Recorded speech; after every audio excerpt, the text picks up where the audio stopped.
네, 헌법재판소가 윤석열 전 대통령을 파면함으로써 정치 경제적 불확실성이 해소될 거라는 기대가 나옵니다. 하지만 전날 트럼프 미 대통령이 상호관세를 부과한 파장으로 뉴욕 증시가 패닉에 빠지면서 우리 증시도 불안하기 짝이 없습니다. 소용돌이 치는 증시 외환 시장 앞으로 어디로 향할지, 투자자들은 어떻게 판단해야 할지 송재경 디멘전 투자자문 투자부문 대표 모시고 얘기 들어보겠습니다. 대표님 어서 오세요. 네, 안녕하세요.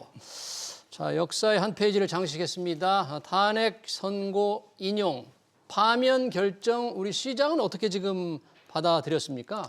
예, 뭐 사실 이번은 오늘뿐만 아니라 이번 한 주를 봐야 됐을 것 같은데요. 예. 그러니까 사실은 이번 한 주가 전 세계적으로는 지난주 목요일 날 미국발 이제 소위 검은 목요일이었죠, 미국 기준으로. 상호관세 폭탄. 예. 그러니까 그걸 전후해서 전 세계는 급락을 했는데 우리나라는 이 선고 기일이 그러니까 그 헌재의 선고 기일이 잡힌 이후로는 상당히 우리나라 시장은 선방을 했었습니다. 잘 견뎠다 이거죠. 네네. 네. 그래서 이런 사실은 탄핵의 어떠한 탄핵의 기대감 뭐 이런 것들이 일부분 불확실성이 해소될 것에 대한 기대감 때문에 오늘 오전장까지는 상당히 잘 버텼고요. 네. 오히려 오늘은 사실은 마이너스 시작해서 플러스까지 갔었습니다. 뉴욕 증시는 폭락을 했지만 우리 시장은 오히려 오름세. 네. 이게 어떤 윤 대통령의 파면의 영향으로 좀 올랐다고 봐야 돼요? 사실은 그 불확실성이 우리나라 이건 자체 고유의 불확실성이지 않습니까? 그렇죠. 다른 나라에 없는.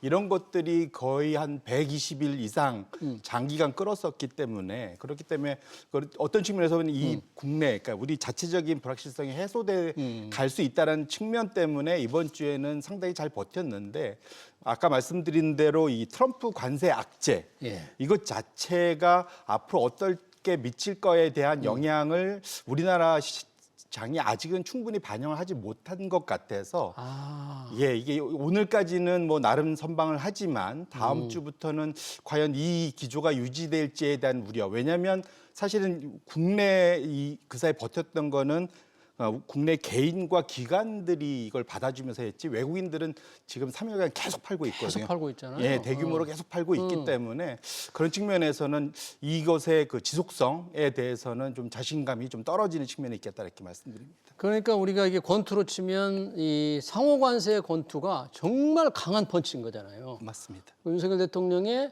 이 파면 결정은 의외로 뭐 그렇게 뭐 충격이나 영향이 지금 적게 나타나는 것 같은데 과거에 이제 우리가 헌법재판소 탄핵을 2번 겪었거든요. 맞습니다. 박근혜 전 대통령은 파면이지만 노무현 전 대통령 이제 기각이 됐는데 그럴 때마다 불확실성이 조금 해소되면서 약간의 이제 기대감이 있는데 이번에도 어찌됐든 이제 대선 절차는 남아 있습니다만 탄핵이 이제 끝난 거니까 조금 그런 면에서 심리적인 안정감 줄 수 있지 않을까요? 예, 뭐 그럴 수 있다고 충분히 기대를 하고 있고요. 또 우리나라가 연초위에 비교적 전 세계 증시에서 최상위권은 아니지만 상위권을 거두는 가장 큰 이유가 작년에 전 세계에서 거의 꼴찌권이었거든요. 거의 러시아, 브라질 거기가 최고 꼴찌였고 저희가 밑에서 뒤에서 3등 했었습니다.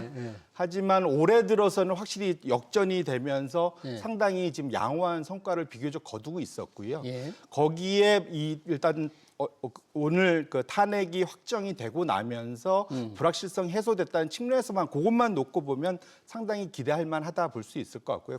과거에도 말씀드렸던 2번의 탄핵 때도 실제로는 그것이 그 전체적인 시장에 영향을 미쳤다기보다는 당시의 주가 수준, 당시의 경기 상황, 이런 것들이 결국은 중장기적인 주가의 방향성을 결정했다 이렇게 보셔야 될 것 같습니다. 그 당시의 경제 상황 또 그 당시에 또 다른 사건 단순히 현재의 어떤 결정만으로 주가가 영향을 받는 건 아니다. 약간의 이제 변수는 되겠지만요.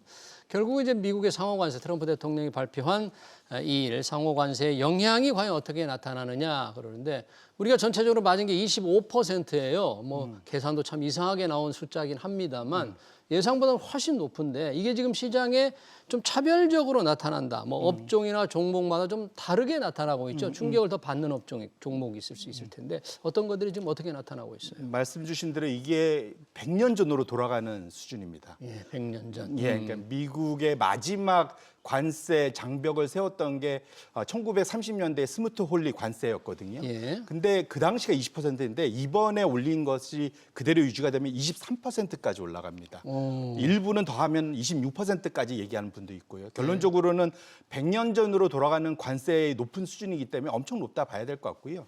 저거 계산돼 있는 거 사실은 계산식 되게 단순합니다. 아주 단순하다면서요. 이게 쉽게 얘기하면 우리가 전체 수출한 거에서 흑자를 얼만큼 내느냐, 흑자율이라고 보시면 그러니까 돼요. 미국에 우리가 수출한 것 중에서 미국에 우리가 얼마나 흑자를 내느냐. 위에 분모는 수출액, 분자는 우리의 무역 흑자액이라고 보시면 됩니다. 그게 왜 상호 관세를 매기는 기준이 되냐고요. 그래서 아무도 이해를 못 하고 있는 아무도. 거죠. 그러니까 이게 트럼프와 트럼프 행정부만 지금 주장하고 있는 거고 납득을 사실은 잘 못 하고 있고 예. 어찌 보면 또 다른 의제 표현이겠죠. 미국의 무역 적자를 반강제로라도 줄이겠다는 것이다 보셔야 될 것 같은데 그러다 보니까 상대적으로 약세를 보낸 거는 미국 수출이 좀 많은 기업들이 많은 약세. 그래서 IT 가전, 가전, 철강, 철강, 자동차, 반도체, 2차 전지 뭐 이런 쪽이 상대적으로 좀 하락폭이 컸다 봐야 될 것 같고요. 결국은 수출 비중이 높거나 마진이 되게 박한데 왜냐하면 25% 두들겨 맞고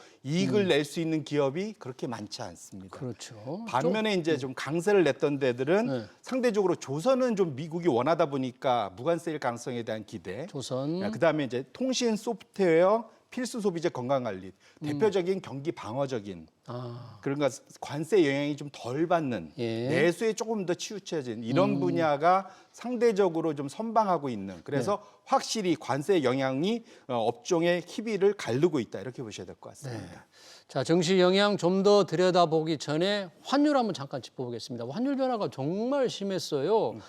지금 원달러 환율이 1,450원을 뚫을까 말까 했는데 관세 폭탄이 터진 뒤에 지금 급락을 했네요. 왜 이렇게 변화가 지금 생겼어요? 일차적으로는 말씀 주신 대로 우리나라 고유의 문제가 좀 해결됐다는 것이 일단 외국인들이나 또 국내 또 소위 이제 달러를 파는 것을 좀 미루고 있던 기업들 뭐 이런 쪽에서 확실히 이제는 조금은 좀 여유가 생기겠구나라는 기대를 첫 번째 한 것 같고요. 이거 우리 자체적인 생각이고 사실은 전 세계적으로 놓고 보면 이번은 독특하게 보통 이런 문제가 발생 전 세계적으로 이런 불확실성과 향후 침체 우려가 커지면 달러는 강세를 가야 됩니다. 달러는 안전자산이라는 측면에서. 그렇죠. 그래서 보통 달러 스마일이라고 그래서 미국이 좋을 때도 달러 강세, 미국도 나쁘지만 전 세계가 같이 나쁠 때는 달러 강세. 그게 이제 달러 스마일이라고 보통 표현하는데요. 문제는 이번에는 좀 다르게 달러가 약세로 가고 있습니다. 연초 이후에도 약세를 가고 있고 최근 이번 주에 관세 발표 이후에 오히려 어제 달러 지수는 더 많이 빠졌습니다. 왜 그래요? 그 가장 큰 이유가 미국 달러가 그 사이에 사실 걱정했던 것이 일단은 세컨더리 그러니까 소위 미국이 달러를 가지고 장난을 친다는 거죠. 그러니까 미국의 적대적이거나 뭔가 버릇거치고 주고 싶으면은 미국과의 거래를 사실은 막으면서 소위 2차 제재를 했었는데 관세도 2차 관세를 할 수 있겠다. 뭐 이런 얘기를 하면서 야, 우리가 과연 달러를 들고 있어야 돼 이런 걱정들이 좀 생기기 시작한 거죠. 그래서 그렇게 놓고 보신다면 오히려 그래서 지금은 때린 놈은 그러니까 소위 그러니까 맞은 사람은 발 뻗고 편하게 자는데 때린 사람이 다리를 오므리고 잔다는 우리나라 속담이 있지 않습니까? 지금 상황이 지금 정확히 그렇게 했다. 미국이 정작 때렸는데 미국의 경제, 미국에 있는 소비자들, 미국에 있는 기업들이 더 걱정이 커진 상황이다. 트럼프 대통령만 걱정 없는 것 같아요. 혼자만 좋아하는 것 같아요. 설마 그렇게 하겠습니까? 이게 약간 포커페이스를 좀 하려고 하고 있지만 내심은 걱정하고 있지 않을까 싶습니다. 그러니까 이제 상호 관세를 때리니까 이게 뭔가 교역이 줄어들면서 미국 경제가 침체된다. 그러니까 달러 값이 또 떨어진다. 이 침체 우려에 대한 달러 약세 압력도 좀 굉장히 크지 않을까요? 맞습니다. 그러니까 근데 보통은 이게 미국도 침체 오지만 이러면 전 세계적으로 지금 침체가 와야 되거든요. 사실은 그래서 그러면 보통 달러가 강세로 가야 되는데 이번은 좀 독특하게 다른 모습을 보이다는 데서 전 세계 투자자들이 상당히 헷갈려하고 있다 이렇게 보시면 그러다 보니까 달러 가치가 급락하다 보니까 우리 원화 가치가 올라서 원달러 환율이 지금 급락한 거군요. 맞습니다. 뭐 한때 1,450원, 1,500원을 뚫느냐 말느냐 했는데 벌써 1,430원대로 떨어졌어요. 이런 추세라면 전형 환율이 좀 계속 떨어지지 않을까 이렇게 예상도 해보는데 이런 영향이 우리 증시에도 영향을 미쳤지만 뉴욕 증시 어제 급락을 했잖아요. 뉴욕 증시도 약간의 그 종목이나 업종별로 많이 다를 텐데 지금 어떻게 변화가 나타나고 있어요? 교수님 말씀 주신 대로 이게 단순 침체가 아니라 예. 물가는 오르고 경기는 둔화되거나 침체되는 이중적인 이게 1970년대나 봤었던 스태그플레이션 예. 이 현상에 대한 우려가 커지면서 전반적인 급락세가 나왔는데 예. 그러다 보니까 경기 방어적인 필수 소비나 유틸 건강 관리가 상대적으로 선방을 했는데 경기에 민감하거나 상당히 그 사이 많이 올랐었던 빅테크가 많은 거. 결국 그래서 에너지, 기술, 경기 소비재 에너지, 기술, 경기 소비재. 네. 이쪽이 거의 7에서 한 6, 7% 이상 급락을 나타냈다. 그래서 저기 M7이 대부분 아까 경기 소비재나 기술주에 들어가 있지 않습니까? 그러다 보니까 급락세를 냈다. 이렇게 보셔야 될 것 같습니다. 애플은 10% 가까이 급락을 했는데 애플의 특별한 이유는 결국 중국에서 스마트폰을 많이 만들기 때문입니까? 맞습니다. 그러니까 지금 해외에서 만든 거는 지금 미국으로 갖고 올 때 관세를 똑같이 막 때릴 거다라는 것이 이제 트럼프 예외는 없다라고 지금 얘기하고 있지 않습니까? 그러다 보니까 애플의 주 공장이 중국에 있기 때문에 당연히 관세에 대한 부담, 특히 중국은 이번에 최고 관세지 않습니까? 34%. 맞습니다. 그러니까 기존에 20% 맞고 있는데 30% 더해서 얹어지니까 52%인가 53%. 54%에다가 50%가 넘습니다. 높네요. 그러다 보니까 애플이 그 사이에 잘 버티던 애플이 급락세가 나온 이유가 거기에 있다 이렇게 보시면 될 것 같습니다. 미국 사람들 이래가지고 어디 아이폰 사겠어요? 관세가 시행되면 333만 원이라는데. 그러니까 가격은 유지 설마 하면은 애플의 마진이 박살나겠죠. 그러니까요. 예. 그러니까 이래저래 상당히 곤란한 지경이다 이렇게 보셔야 될 것 같습니다. 엔비디아도 비슷한 꼴이 되는 거죠? 엔비디아는 더 심합니다. 왜냐하면 전체 매출에서 해외 매출 수출 비중이 거의 70%가 넘거든요. 예. 이러다 보니까 그러니까 해외에서 갖고 오는 것도 이슈가 있지만 예. 뭐 대부분 대만 갔다 와야 되지 않습니까? 그렇죠. 그런 것도 있지만 이러다 보면 해외 수출을 하면 전 세계적으로 경기 침체가 오면 해외 수출 비중이 많은 기업들이 상당히 곤란을 겪게 되거든요. 네. 그런 측면에서 놓고 보면 그래서 이번에 M7의 타격이 생각보다 큰 거. 저 기업들이 기본적으로는 작게는 50%, 많게는 70%까지 해외 매출 비중이 높다 이렇게 보셔야 될 것 같습니다. 지금 테슬라의 경우 그동안 관심을 끌었는데 테슬라는 미국에서 판매되는 전기차는 다 미국에서 만들기 때문에 일반적으로 관세에 대해서 그래도 가장 안전하다, 피해가 적다고 그러는데 테슬라는 주가는 또 왜 저렇게 떨어집니까? 미국에만 팔고 해외에서는 안 팔 수는 없지 않겠습니까? 네, 중국에서도 많이. 근데 지금 특히 테슬라는 네. 테슬라 자체적인 이슈인 뭐냐면 테슬라의 수장이 전 세계를 향해서 일론 머스크. 독설도 내뱉고 네. 그러니까 미국 내에서도 완전 미운 털 박혔고 네. 해외에서도 지금 미운 털이 박혀 있는 상태거든요.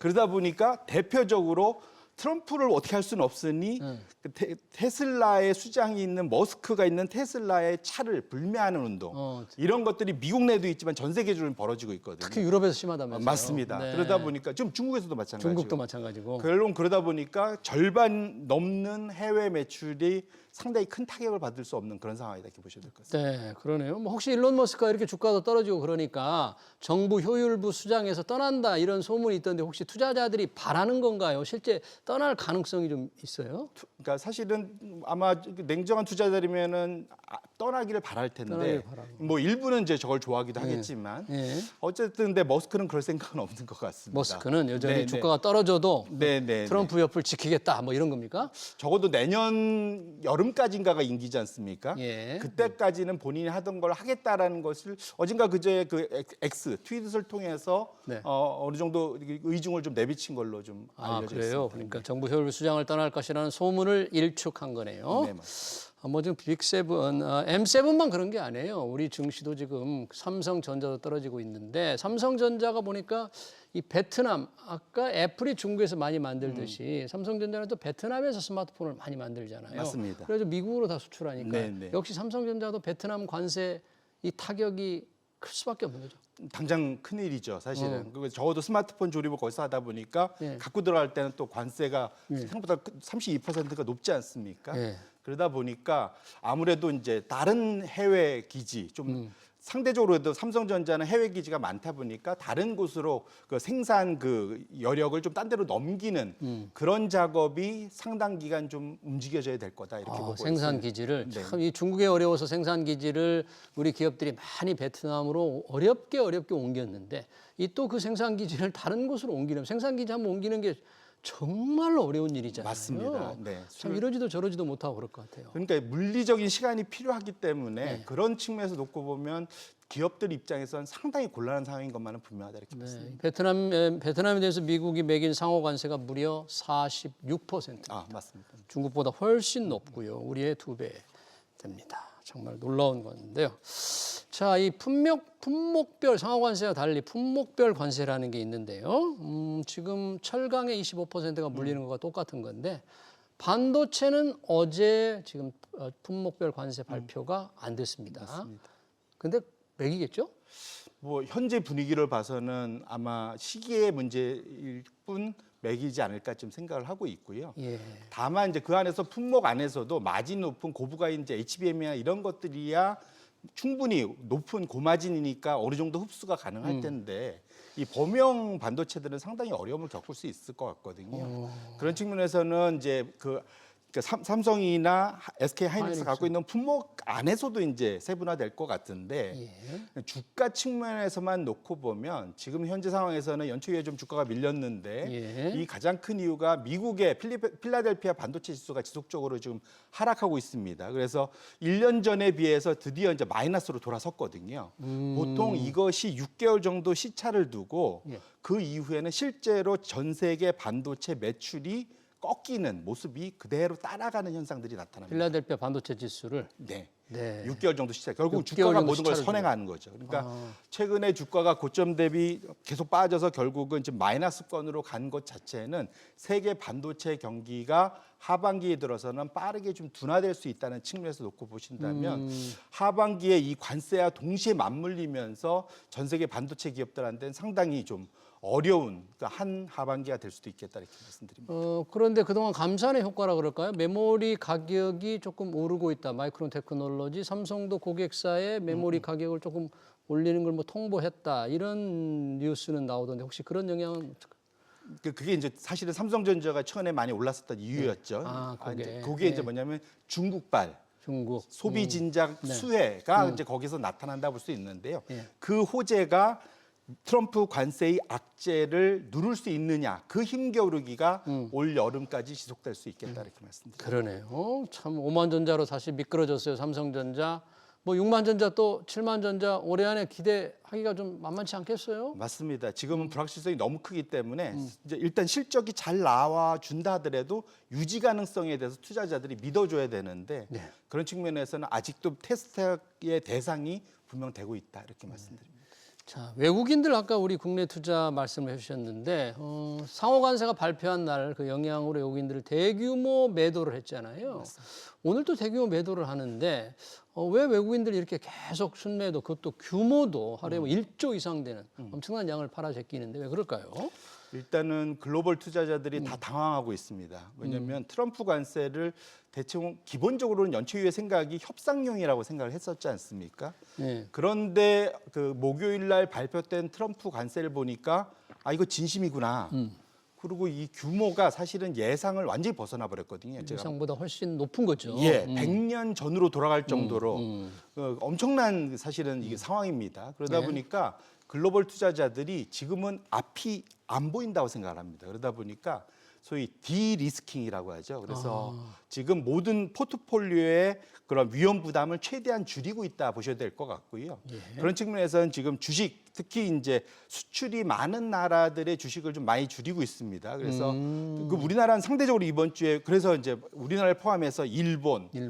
대만은 좀 이틀 쉬고 있어서 안 보이지만 전 세계적으로 이제 유럽도 일부 그렇고 그래서 기본적으로는 전 세계적으로 무역 수출 비중이 많은 기업들 위주로 전반적으로 지금 비중을 줄이고 있기 때문에 포트폴리오를 낮추고 있군요. 그래서 맞습니다. 우리나라도 그렇다. 그런 측면에서 놓고 보면 외국인들이 쉽사리 돌아서기는 당분간은 쉽지 않아 보인다 이렇게 말씀드립니다. 아까 작년에 우리 코스피 보면 정말 꼴찌 성적이 그 정도로 떨어졌는데 뭔가 좀 저가 메리트라고 조금 생각도 아직 하기는 조금 이른가요? 사실은 그거는 충분히 있었고요. 그래서 작년에 삼성전자를 제외한 나머지 들고 있던 종목들은 올해까지도 잘 끌고 왔었습니다. 그런데 지금은 보니까 그런 종목들도 일부 좀 줄이고 있더라고요. 그래서 그렇게 놓고 보면 지금 상황 자체는 그냥 주식 비중 자체를 좀 줄이고 있는 그런 모습으로 보이기 때문에 거기에서는 이제 저가 메리트 상대적으로는 좀 우리나라를 그나마 이제 다른 데 줄인 것보다는 덜 줄일 수도 있겠죠. 많이 오른 나라에 비해서는.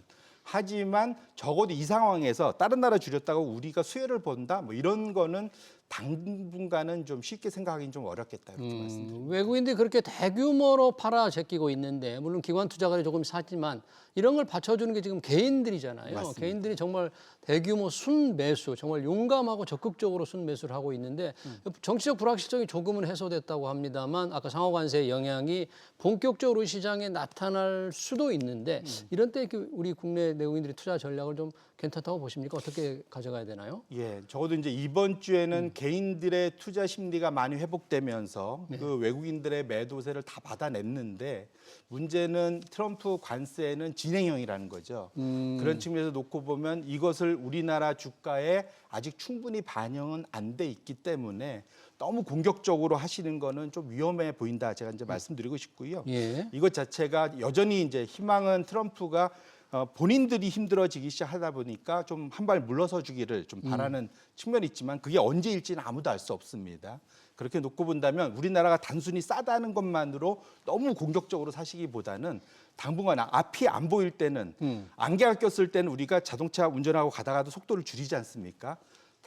당분간은 좀 안전하게 천천히 가실 필요가 있겠다 이렇게 말씀드립니다. 네, 잘 알겠습니다. 윤석열 대통령의 탄핵 선고의 결과 그리고 미국의 상호 관세 영향까지 우리 시장에 미치는 영향, 투자 전략 잘 들었습니다.